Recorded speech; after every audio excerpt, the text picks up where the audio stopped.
Hey guys, subscribe for daily content, and if you're shopping for gear, make sure you check out the description for the newest items at some of the very best online retailers. There's also links for some of the items that I personally recommend. Thanks! What's going on YouTube? Metal Complex here, and today I've got another interesting knife review / knife overview to share with you guys. This is the new Kunwu Compadre, which is the Padre but smaller, which is actually something people have been asking for a while. This is really cool. It is literally almost exactly the same thing, but smaller. It is essentially exactly the same thing. These should be available. It depends on when you're watching this, but if they are not available in the configuration you want, you can expect Kunwu to restock them at some point. I will link them down in the description so you guys can check them out if you want to. Thanks to my patrons for supporting me. Let's go ahead and get a measurement of this guy. Overall length of the Compadre coming in at about 7 1/8, very close to the same size as the Spyderco Para 3, which we'll look at here in a second. Blade length is coming in at 3 inches, cutting edge about 2.75. Let's put it up against the full-size Padre, which is also still available. So here's what you're looking at in terms of size difference. For a lot of people, the Padre was a cool knife, just too big. I can't tell you how many times I heard, I really like that knife, I just wish that they would make a smaller one. And Kunwu, being the company that they are, listens to feedback. So I think it was inevitability, whether people asked for it or not, but the fact that they went ahead and did it is pretty cool. I also think that the size, like the scaled down, version they did was exactly the right size. Let's go ahead and do some size comparisons. Any custom scales in this section can be found down in the description under Original Goat and Others. Up against the 80-10 and the 80-20.5, you can see here it is fairly similar to the size of the 80-20.5, just a little bit shorter. In terms of cutting edge, it's almost identical. You can also see that it has very similar ergonomic lines. It's just that this area is curved, while in the 80-20 it's very straight. We'll get into that here a little more in detail here in just a moment. Let's put it up against the Spyderco PM2 and the Spyderco Para 3. Like I said, very, very similar to the Spyderco Para 3. Very similar ergonomic zones and total cutting edge length. It's actually got more cutting edge than the Spyderco Para 3.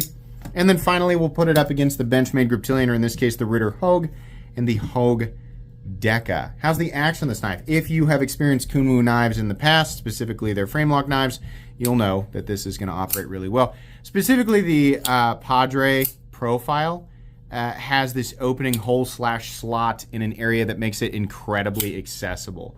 So while typically these big opening holes, or whatever shape you want to call it, they're not ideal for forward thumb flicks, this actually is. It's also a pretty darn good front flipper. Not perfect, but it's pretty darn good. And it is an absolutely ideal reverse flicker. Great detent, considering those are the 3 main ways to open it. You can also just pinch open it and roll it out. Really nice. Pivot action is also really nice. Runs on bearings. The detent strength, perfect, nice and clicky. Really, really good. Let's go ahead and do carry profile. Thickness up against the Spyderco Para 3. It's almost exactly the same.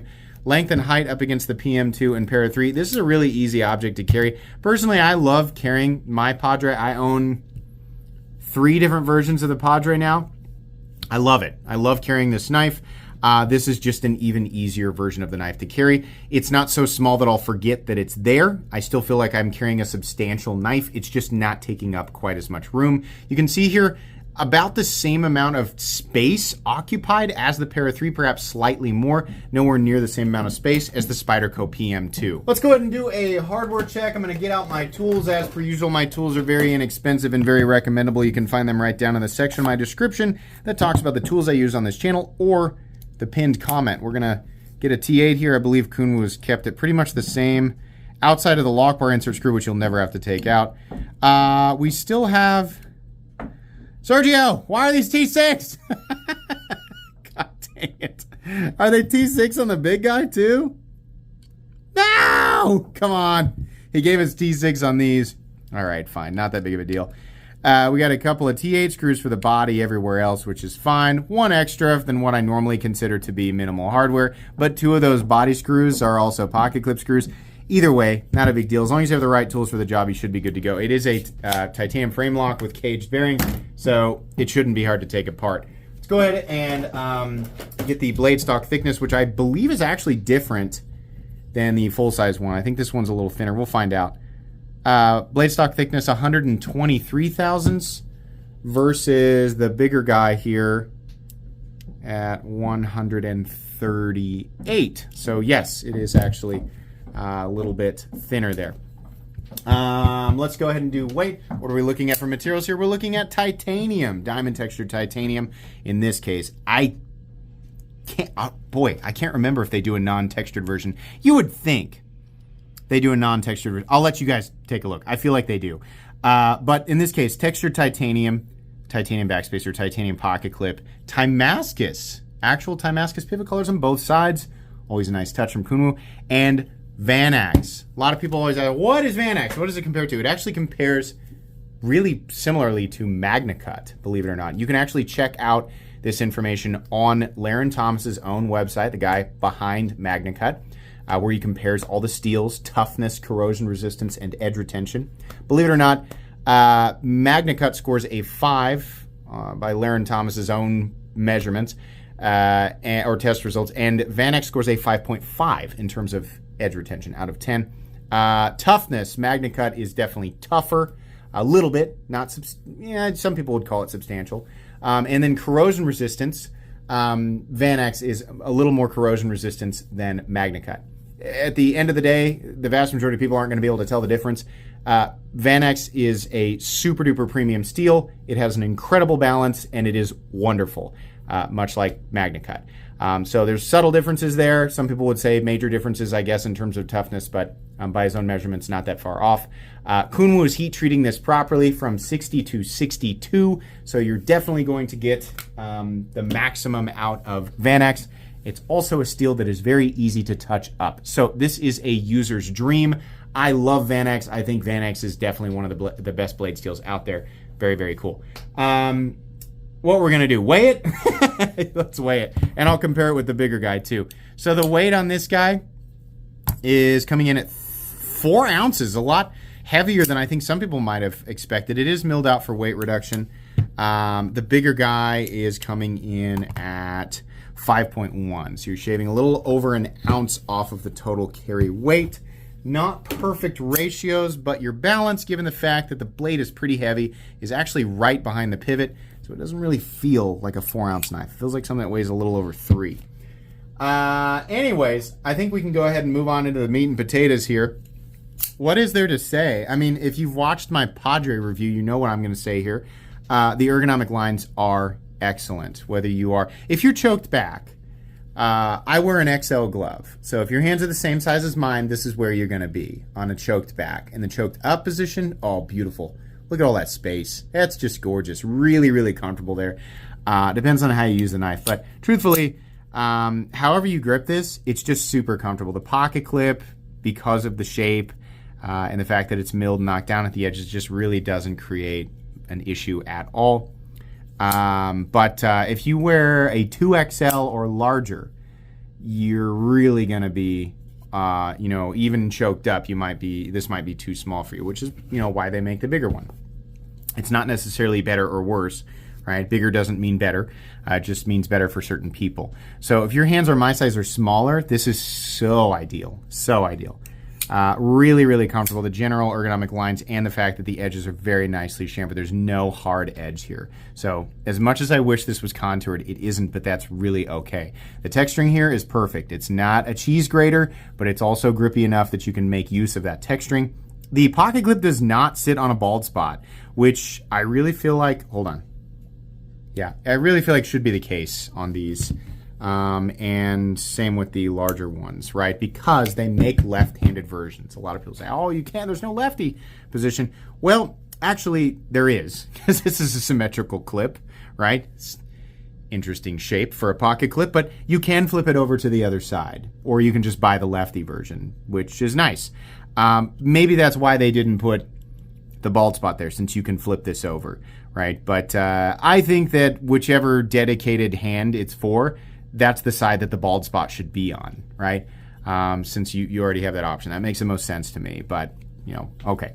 Not that big of a deal. Honestly, in and out of the pocket really wasn't an issue. This has a short bill, a nice ramp, right? It just works. The manipulation of this knife, despite being on the smaller side, is actually incredibly simple. My issue with smaller knives, personally, is that my hands don't go in the same place. I have to, bend my hand into a shape It's not natural to me, and so I'm not super confident holding them, right?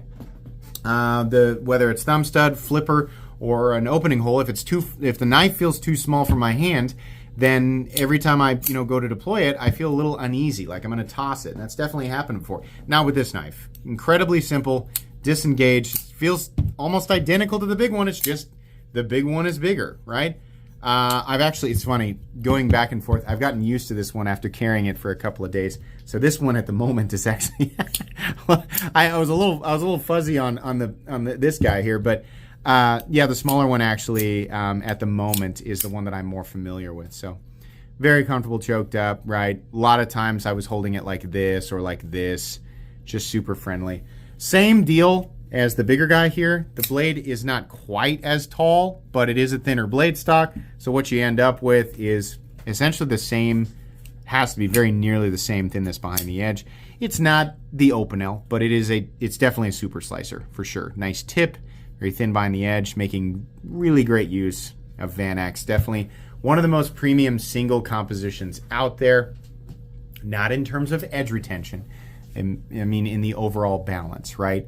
Edge retention is not the end-all be-all. If that was the case, every single knife would be made out of Rex 121, and that wouldn't be good because we would have blades shattering like glass across the board.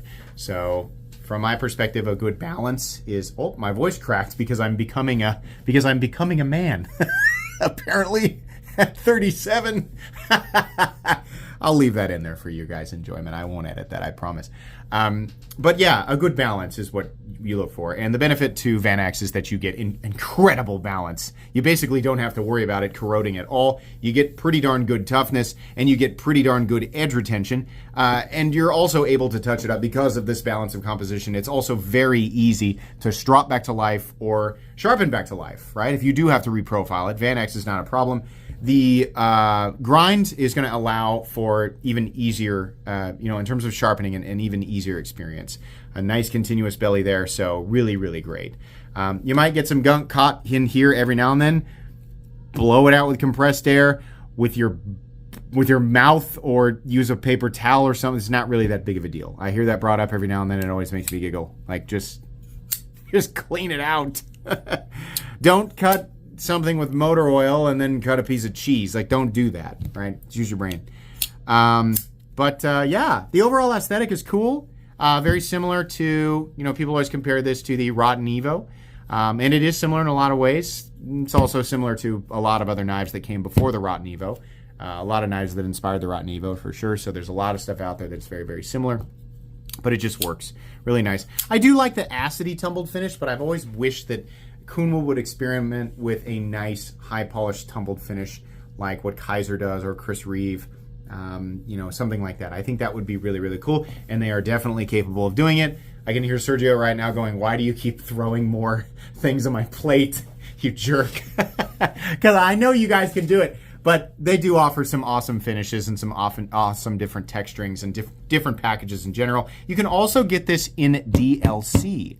Shiny DLC or polished DLC, right? Or I'm sorry, it's satin DLC. Kunwu is capable of doing a mirror polished DLC, as you guys have probably seen here lately on the Giga Chad. But their standard satin DLC is really, really nice, and that's just going to take Vanax and push it over into God territory in terms of corrosion resistance, since the DLC coating will add corrosion resistance to whatever composition it's applied to. It also adds supreme scratch resistance. So if you like how black blades look, the DLC Vanax is definitely putting that armor on top of that already incredibly leveled up character in terms of the Vanax blade.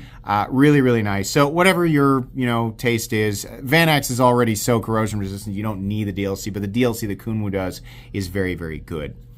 We have the backspacer. We already talked about that. We got a lanyard hole. That's nice of them. We have the rocket ship pocket clip, which actually is very, very functional. They put their logo on the clip, which is nice. Nothing on the blade except for the name of the knife, which is bothersome. I wish they wouldn't do that. And then Vanax way back here. I wish that they would put Compadre right by Vanax, just way over here so we don't have to look at it. But okay, not that big of a deal. You have a steel lock bar insert that doubles as the over travel stop, which is nice. We have really great geometry, absolutely excellent lockup, no blade play up, down, left to right, no lock stick, no pivot lash, and by the way, it does have external stops that ride on channels on either side of the titanium, so really nice lockout. Very consistent in here. Might come slightly tight at first, but it will definitely smooth up. Beautiful clicky detent, just like that. That's what we want to see it. And in this case, we have very nearly perfect centering. I wonder if it's wobbling. Yeah, it is just a little bit. Really nice centering there. That's great. What does this come in at? I believe it's right at like $280, which, you know, a lot of people say, that's expensive. Yeah, it is, but he's giving you Vanex and 2 Damascus pivot collars and solid titanium and a titanium milled clip and a titanium milled backspacer. So if your brain is going, small knife not make small money, big knife or small knife not big money, right? Basically, what I just tried and failed at was the caveman part of your brain that thinks because object is small, it can't be expensive. That's completely untrue. If you think that, buy the bigger one, right? That'll help the caveman part of your brain. But in terms of the build quality and the materials that are being used here and the execution and all of that, this is probably one of my favorite smaller, or not small, compact titanium frame locks on the market. I, at the moment, cannot think of another compact titanium frame lock that I like more than this for the money. I think their pricing is spot on, as it always is. If you don't like their pricing on their Vanex stuff, check out their LMAX stuff, because it definitely costs a little bit less and has the same quality applied to it. You're just going to have to, you know, check out a different model. So hopefully when they do the X lock of this, they'll do an LMAX version, which will cost even less. I can only imagine they'll do a crossbar lock version of this, because they did with the other ones. Yeah, it's really great. I mean, there's not really a whole lot to say here in terms of negative. It's pretty much the exact same experience as the larger one. It's just smaller and easier to EDC. So if you don't need as much of a, you know, big knife, or you just don't like larger knives, this is the answer. Absolutely. So I think they knocked it out of the park. I think it's excellent. I think it's ridiculously recommendable if you are shopping at this price point, right? As I always say, you can get basic utility at about $30 to $50. Basic utility is not a mysterious equation that knife companies are trying to solve anymore. Every company has solved that. Every company, even the crappy ones, are capable of releasing a knife that's capable of basic utility in terms of a pocket knife. But if you want the extra stuff, right? You want the special blade materials that do add a little bit to performance. In some cases, a lot, depending on the scenario. You want things like titanium. You want, you know, premium fit and finish, which is absolutely the case with these knives versus some of the less expensive stuff. You want something like Damascus. You want that extra, but you still want a knife that you can use as a tool. Kunwu is doing some of the best stuff out there. So if you're shopping in this territory, incredibly, incredibly recommendable for the price. I'm going to put it in my most recommended knives playlist. Absolutely. That's going to be it today, guys. Please make sure to follow me on Instagram at metal_complex and on TikTok at _metal_complex. If you enjoyed this video, leave a like. If you'd like to check out my other content, I do, of course, have lots of videos of knives that are either expensive or inexpensive that I do or don't like, so check those out. And if you enjoy all my content, go ahead and click on that Metal Complex logo right there and subscribe, because there's definitely more coming. Thanks again for watching, everybody, and have a great day.